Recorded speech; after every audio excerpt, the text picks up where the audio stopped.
मैं श्री प्रकाश हाजीपुर से आपके समक्ष सोवियत संघ में साम्यवाद के पतन के बारे में बातें करना चाहता हूँ।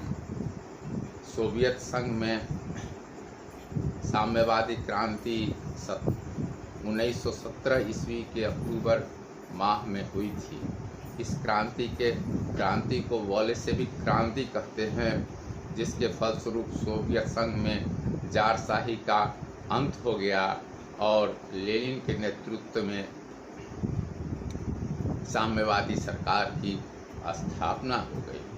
1917 से लेकर के 1921-22 तक सोवियत संघ गृह युद्ध में उलझा रहा। 1922 में जाकर के सोवियत समाजवादी गणराज्य की स्थापना की गई और लेनिन उसके प्रधान बनाए गए।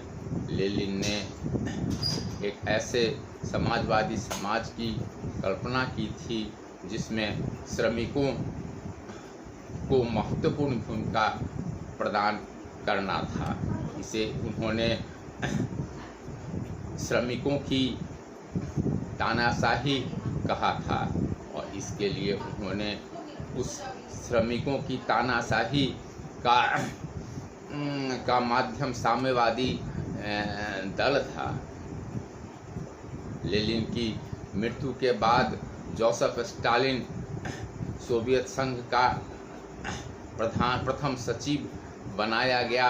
साम्यवादी दल का उसने कठोर नीति को अपनाया और सोवियत संघ में विरोधियों का दमन करना प्रारंभ कर दिया। बहुत सारे उसके विरोधी मारे गए। उसके विचारों से असहमत होने के कारण सोवियत साम्यवादी दल का प्रमुख नेता ट्रटस्की को मजबूर होकर देश छोड़ना पड़ा और वह अमेरिका में जाकर के रहने लगा, जहां 1940 ईस्वी में उसकी हत्या कर दी गई।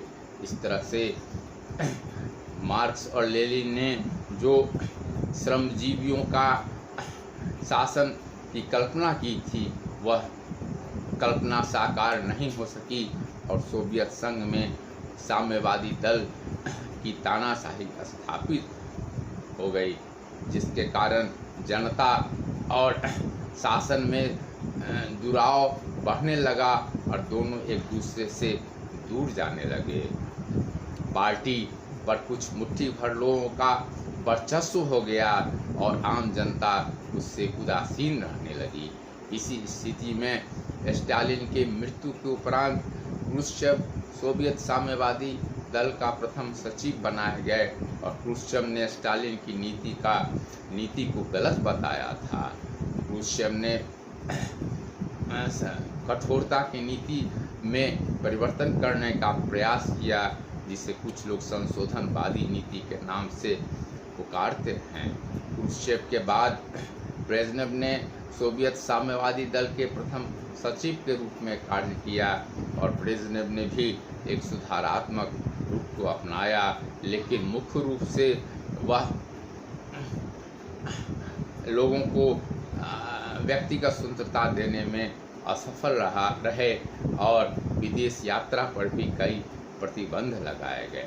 हालांकि शिक्षा व्यवस्था में सोवियत संघ ने बहुत सारे सुधार किए और शिक्षा के क्षेत्र में क्रांतिकारी परिवर्तन देखने को मिला, लेकिन लौह आवरण के कारण, व्यक्तिगत स्वतंत्रता नहीं रहने के कारण लोगों के मन में व्यवस्था के प्रति घुटन उत्पन्न हो गया। इस स्थिति को देखते हुए 1985 ईस्वी में गोर्बाचोव ने साम्यवादी दल का नेतृत्व उन्होंने संभाला और उन्होंने सुधारात्मक नीति को अपनाया, खुलेपन की नीति को अपनाया, जिसे पेरेस्ट्रोइका ग्लासोनोस्त के नाम से पुकारा गया। उन्होंने लोगों को व्यक्तिगत आज़ादी प्रदान कर दी, बहुदलीय शासन व्यवस्था को स्थापित किया, प्रेस को स्वतंत्र किया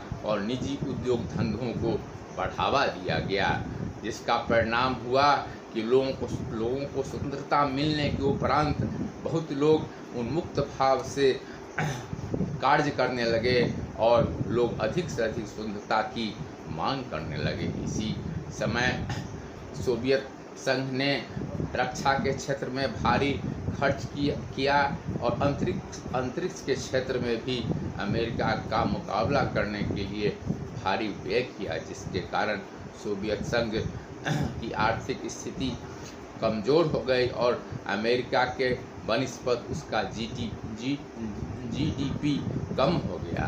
इस स्थिति में वहाँ कीमतें बढ़ने लगी और राशन की दुकानों पर लंबा लंबा लाइन भी लगने लगा। इन सब स्थिति से के फलस्वरूप सोवियत संघ में बिखराव शुरू हो गया और 26 दिसंबर को साम्यवादी सरकार का अंत हो गया और सोवियत संघ का विघटन हो गया, जिसके फलस्वरूप 15 गणराज्य जो सोवियत संघ में शामिल थे उन्होंने एक एक करके अपने को स्वतंत्र कर लिया। इस तरह से जो सरकार 1917 में स्थापित की गई, जो साम्यवादी समाज की स्थापना 1917 में हुई, उसका पटाक्षेप 26 दिसंबर 1991 को हो गया और सोवियत संघ पुनः पूंजीवादी समाज की ओर अग्रसर हो गया और गोर्बाचोव को भी पार्टी का नेतृत्व त्यागना पड़ा और उसके बाद सोवियत संघ में दूसरे दलों की सरकार बनी और उसमें वर्तमान में व्लादिमीर पुतिन ने लंबे अरसे से सोवियत संघ का नेतृत्व किया है और वे सोवियत संघ के जगह पर जो नई व्यवस्था कायम हुई उसे रूसी व्यवस्था कहा जाता है। सोवियत संघ का तो पतन 1991 को ही हो गया था, उसके जगह पर रूस ने ले लिया और रूसी समाज को आगे बढ़ाने के लिए पुतिन कार्यशील है। सोवियत संघ में क्यों साम्यवादी समाज का अंत हो गया, क्यों साम्यवादी दल की शासन व्यवस्था खत्म हो गई, इसके संबंध में विद्वानों में मतभेद है, लेकिन एक बात यह स्पष्ट है कि जनता और आम जनता और पार्टी के बीच काफ़ी खाई उत्पन्न हो गया और पार्टी में भी पॉलिट ब्यूरो के हाथ में असीम अधिकार आ गए और पॉलिट ब्यूरो के थोड़े सदस्य मिलकर ही साम्यवादी पार्टी के प्रथम सचिव की नियुक्ति करते थे। इसलिए एक तरह का अधिनायकवादी शासन प्रारंभ हो गया और जिसे दूर करने के लिए मार्क्स ने अपना सिद्धांत रखा था। लेनिन जिस रास्ते पर चलना चाहते थे वह समाज नहीं बन सका और यह पार्टी श्रमजीवियों की तानाशाही के स्थान पर पार्टी की तानाशाही स्थापित हो गई और लोगों जो पार्टी के उच्च पदस्थ लोग थे उनमें भ्रष्टाचार और एवं अनैतिकता का बोलबाला हो गया। इन सब तमाम कारणों से सोवियत संघ में साम्यवादी शासन का अंत हो गया। पूर्वी यूरोप के भी देश एक एक कर के साम्यवादी शासन से मुक्त हो गए, जिसमें चेकोस्लोवाकिया, बुल्गारिया, रोमानिया एवं पूर्वी जर्मनी प्रमुख था। इस तरह से जो समाजवादी समाज या साम्यवादी समाज की स्थापना पूर्वी यूरोप में सोवियत संघ के नेतृत्व में की गई थी वह बिखर गया और साम्यवाद को नई दिशा देने के हेतु चिंतकों में विचार विमर्श प्रारंभ हो गया। अतः यह व्यवस्था असफल हो गई, परंतु समाज के सबसे कमज़ोर वर्ग की भावनाओं को वाणी देने के लिए फिर से एक समाजवादी लोकतांत्रिक व्यवस्था की स्थापना है। यह व्यवस्था ऐसी होनी चाहिए जिसमें लोगों को व्यक्तिगत स्वतंत्रता एवं अपने व्यक्तित्व के विकास का अवसर मिल सके उसे रोटी भी चाहिए और मानवीय सम्मान भी चाहिए, ताकि मनुष्य एक आदर्श जीवन जी सके।